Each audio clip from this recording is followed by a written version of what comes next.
আপনিও কি ফেসবুকে স্ট্যাটাস দেন? তাহলে ভিডিওটা শুধুমাত্র আপনার জন্য।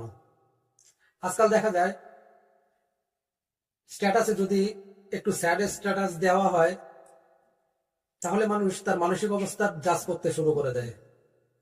এমনটাও কিন্তু হয়, স্ট্যাটাসটা স্যাড কিন্তু শুনতে সুন্দর বা দেখতে সুন্দর বা ভালো লেগেছে তার জন্য সবাই কিন্তু তার মানসিক অবস্থার ভিত্তিতে স্ট্যাটাস অ্যাড করে না।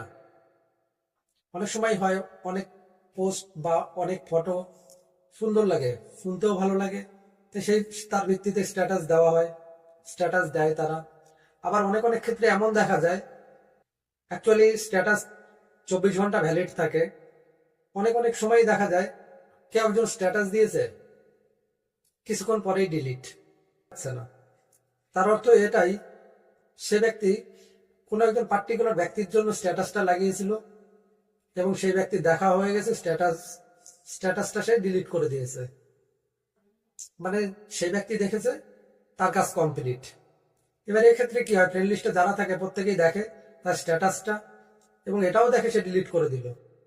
তো এই ব্যক্তিদের জন্য একটা সুন্দর একটা ট্রিক রয়েছে, সেটা অ্যাপ্লাই করলে সবার সামনে স্ট্যাটাসটা যাবে না, সেই পার্টিকুলার ব্যক্তি বা ব্যক্তিদের কাছেই যাবে যাদেরকে তিনি স্ট্যাটাসটা দেখাতে চান।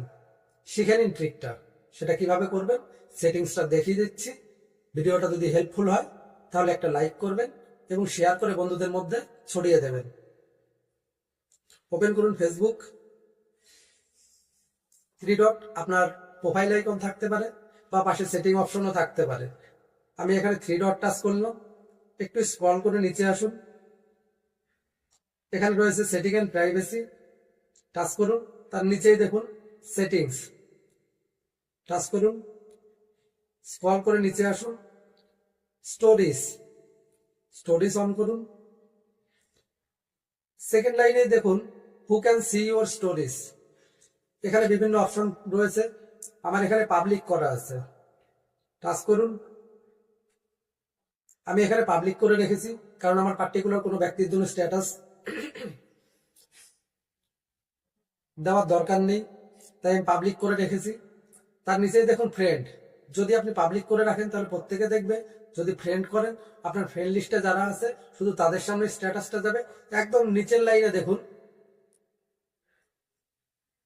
কাস্টম করা আছে, আপনি জাস্ট এটাতে টাচ করুন, এখানে আপনার ফ্রেন্ড লিস্টে যারা রয়েছে তাদের প্রত্যেককে দেখাবে। আপনি এদের মধ্যে থেকে কিছু ব্যক্তি যাদেরকে আপনি স্ট্যাটাসটা দেখাতে চান, কিংবা সেই ব্যক্তি অনলি ফর সেই ব্যক্তি যাকে আপনি স্ট্যাটাসটা দেখাতে চান তাকে সিলেক্ট করুন। আমি এখান থেকে যে কোনো একজনকে সিলেক্ট করছি। এরপর আপনি কি করবেন, উপরেই দেখুন ডান অপশন রয়েছে, এই অপশনটাকে ডান করে দিন। এবার আপনি যত খুশি স্ট্যাটাস দিন, ওই পার্টিকুলার ব্যক্তি বা ব্যক্তিগুলো ছাড়া আদার্স কারো কাছে স্ট্যাটাসটা শো হবে না। তাই আপনি যদি কোনো স্যাড স্ট্যাটাস দিয়ে থাকেন, পাবলিক আপনার মানসিকতা জাজ করতে পারবে না। ভিডিওটা থেকে যদি কিছু শিখতে পারেন তাহলে অবশ্যই একটা লাইক করবেন।